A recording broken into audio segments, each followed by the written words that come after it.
मेरा कोई नहीं है आपके सिवा। तो जो जो आपने अपना मान रखा वो सब वो घसीट लेंगे, क्योंकि वो कर तुम अकर तुम मन था कर तुम सर्व समर्थ है। दो प्रकार से, या अंदर से विवेक से वैराग्य प्रकट करके, या बाहर से राग ही हटा लेंगे। वो जगह नहीं रखेंगे जिसे आप अपना कह रहे हो। तैयार रहना।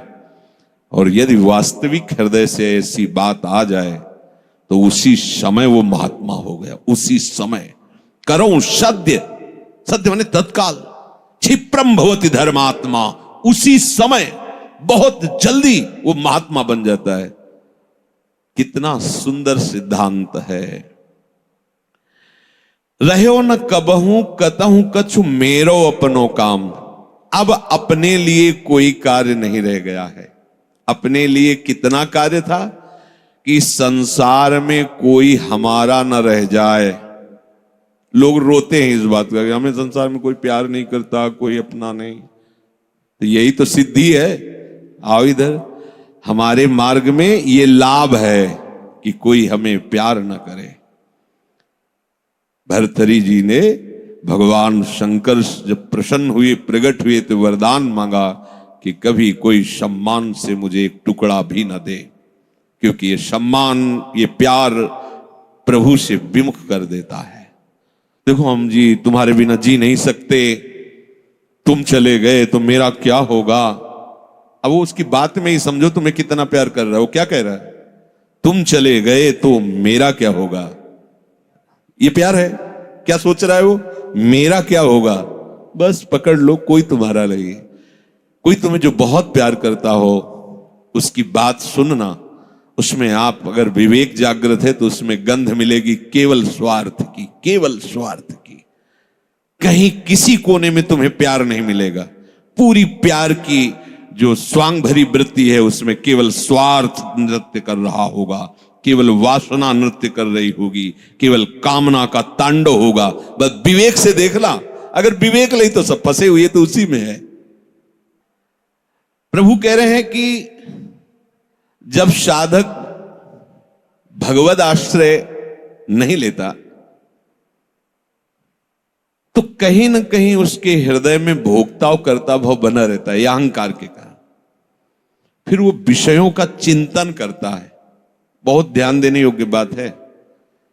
विषयों का भोग तो बाद की बात है।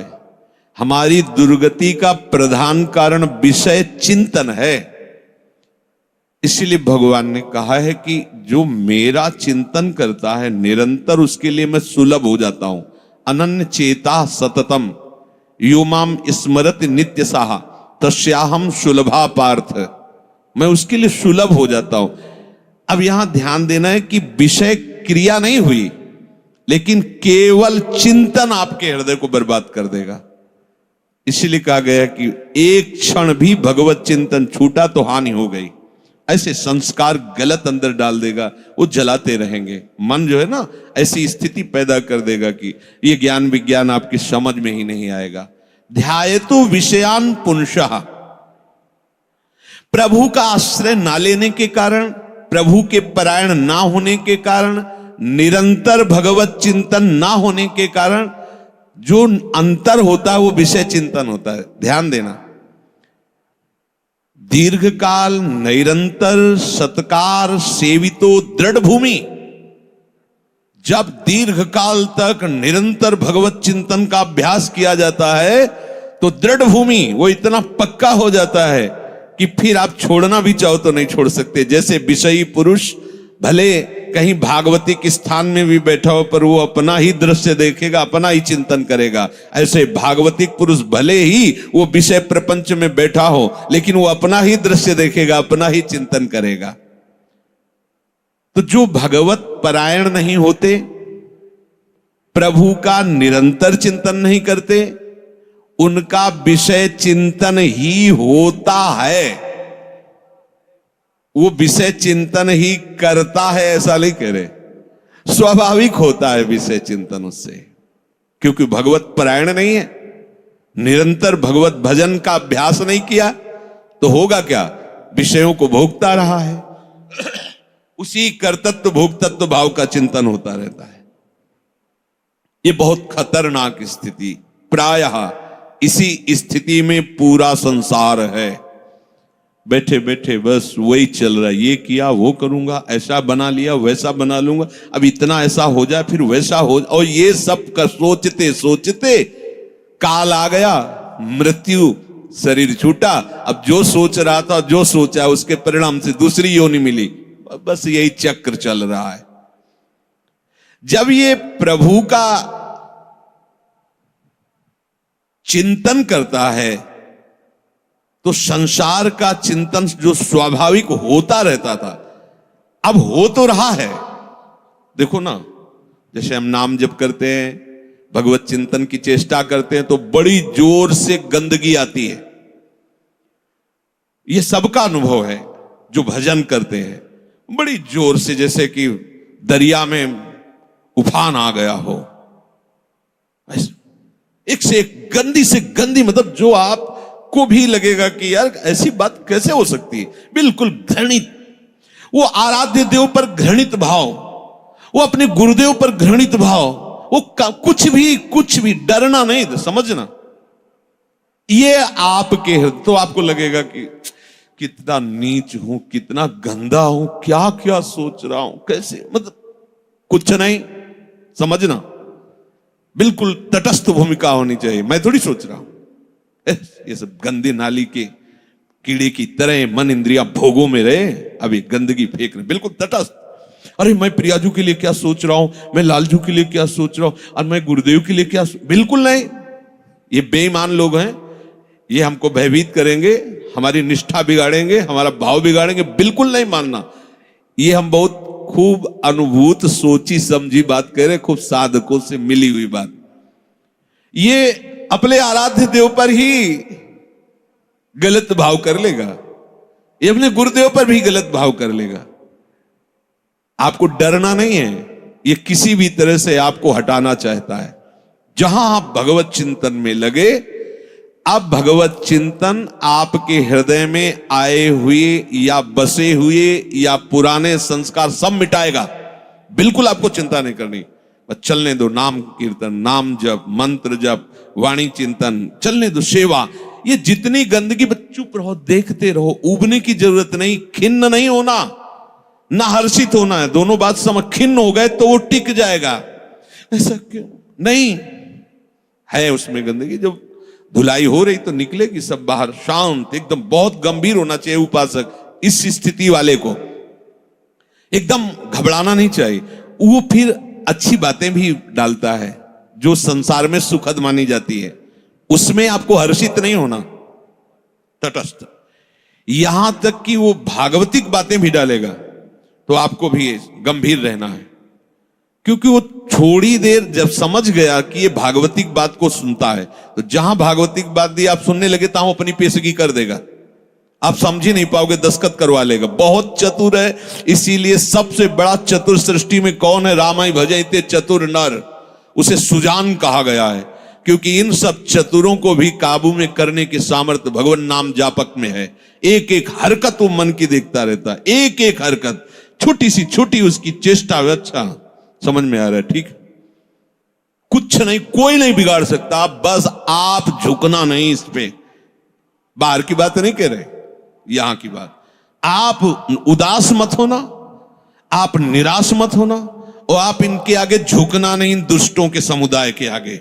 एक से एक पेशगी देंगे, आपको निराश करने की चेष्टा करेंगे, आपको ऐसा कर देंगे कि लगेगा भी इस भोग के बिना तो हम जी नहीं सकते, अब ये भोग भोग ले, फिर भगवान मिले या ना मिले। झुकना मत इनके आगे, ये दुष्ट प्रवृत्तियां आपको रौंदने की चेष्टा कर, और आप तभी नहीं झुकेंगे जब मत परायणा भगवदास। अगर भगवदास तरेरी तो बातें बोलते रहो, कुछ नहीं होने वाला, वो अपने आप वहीं आपको आकर्षित कर लेंगे। तो जो भगवद आश्रय छोड़ चुका है और संसार का आश्रय लिए है, तो चाहे जितनी चतुराई करे, संसार का ही चिंतन होगा। और संसार का चिंतन है विषयों का चिंतन, और विषयों का चिंतन है दुर्गति। स्पष्ट समझ लीजिए, क्योंकि विषय चिंतन में राग प्रियता आसक्ति पैदा होती है।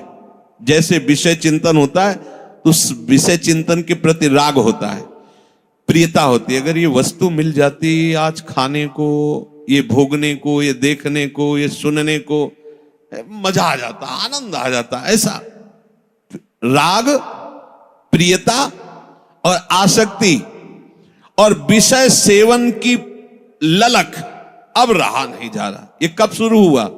विषय चिंतन से। ध्यान रखना, ध्यायतो विषयान पुंसः संगस्तेषुपजायते। विषयों का ध्यान करने से, चिंतन करने से विषय संग अर्थात आसक्ति उसके हृदय में प्रकट होती है। अब तो रहा नहीं जा रहा, अब वो भटक रहा है, क्या करूं, कैसे करूं, कहां वो पाऊं, ललक रहा है अंदर। बड़ी दुर्गति की ये स्थिति होती है। प्रायः हर साधक इस आग से जल करके आगे निकलता है। आग बुझाने की चेष्टा मत करना। इसमें अगर आपने थोड़ी भी बैलेंस बनाने की कोशिश की तो मार्ग छूट जाएगा। इस आग से ही निकलना है, पक्का तय करो। आग को बुझा करके निकलना है, कभी नहीं, निकल ही नहीं सकते। और जब आप इस आग में कूदोगे तो ये आग जलाएगी नहीं, चंदन हो जाएगी।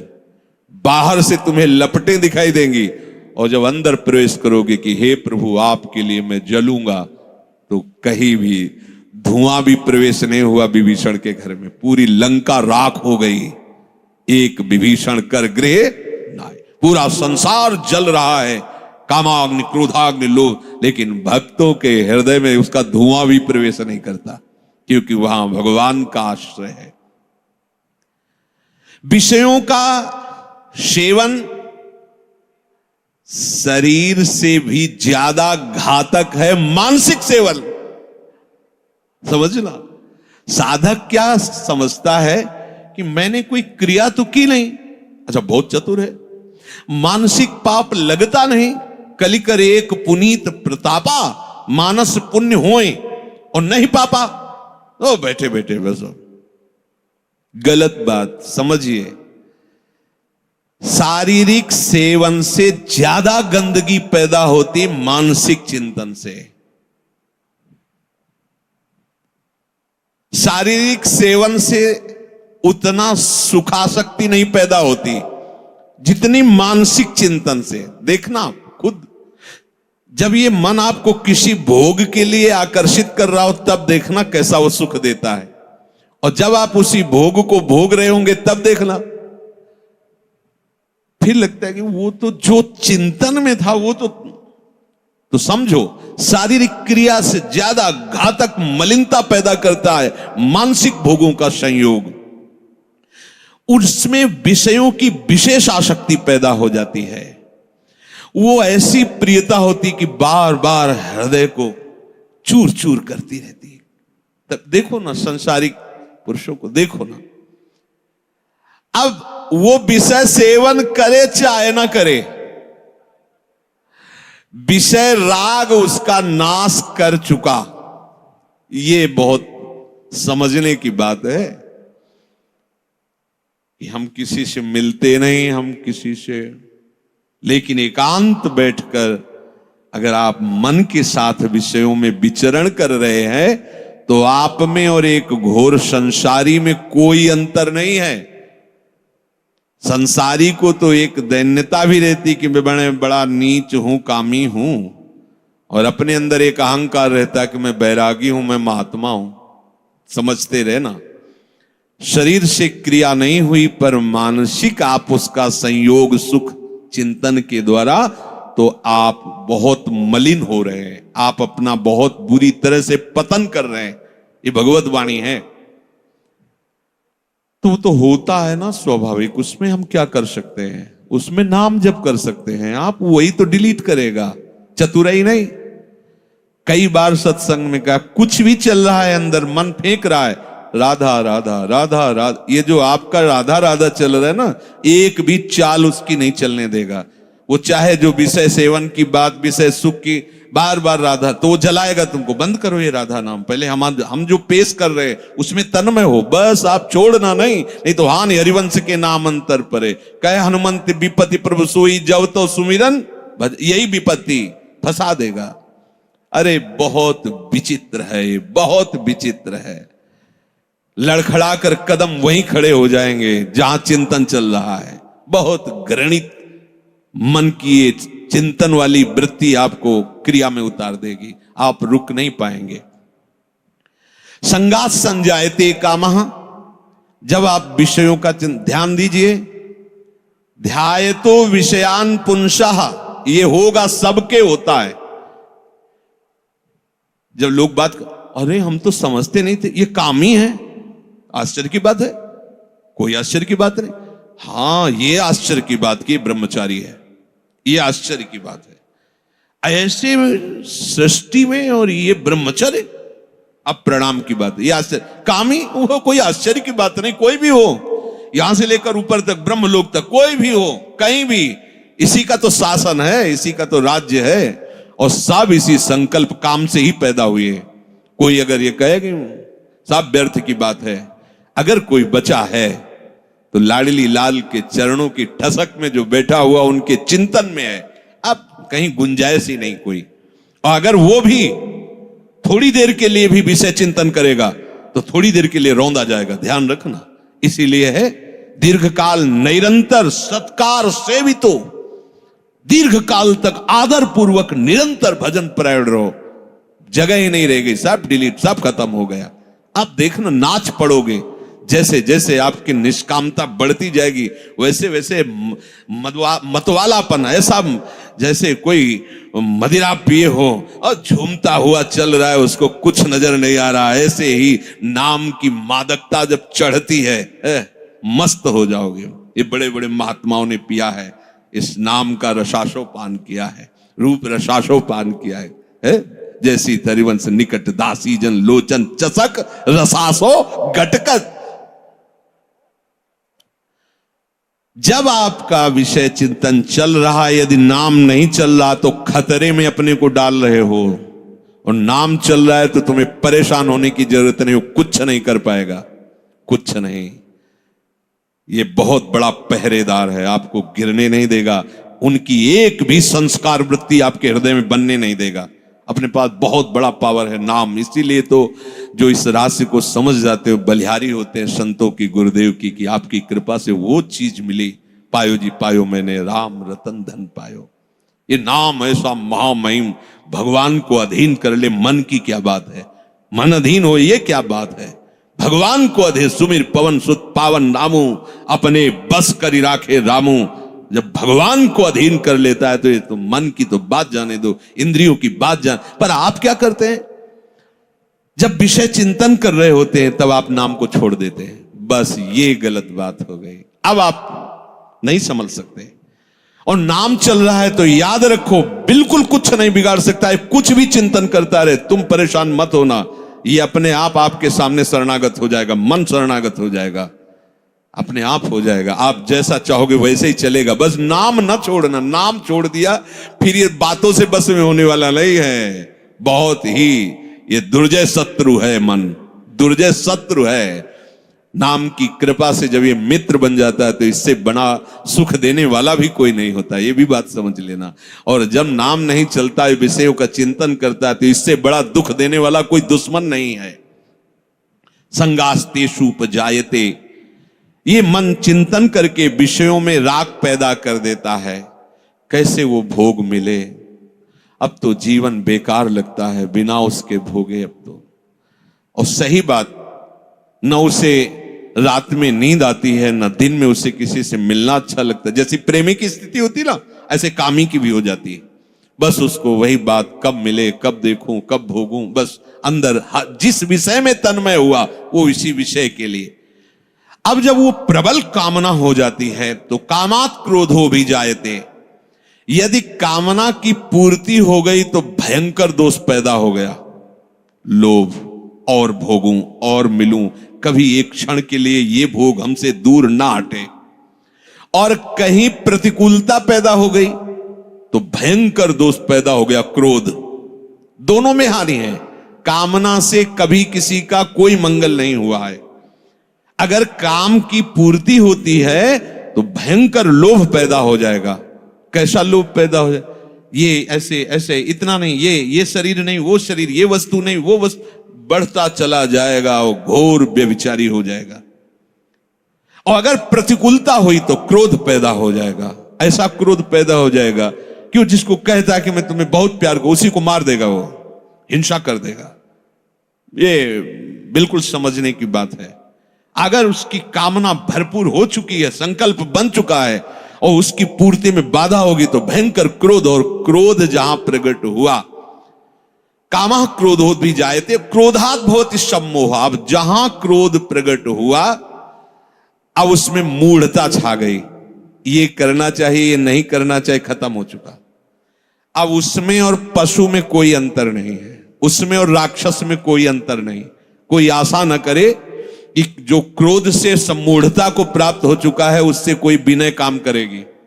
अब वो राक्षस हो चुका है, उसके सारी प्रवृत्तियों में क्रोध के द्वारा प्रकट की हुई मूढ़ता छा चुकी। अब कुछ भी विवेक काम नहीं कर रहा।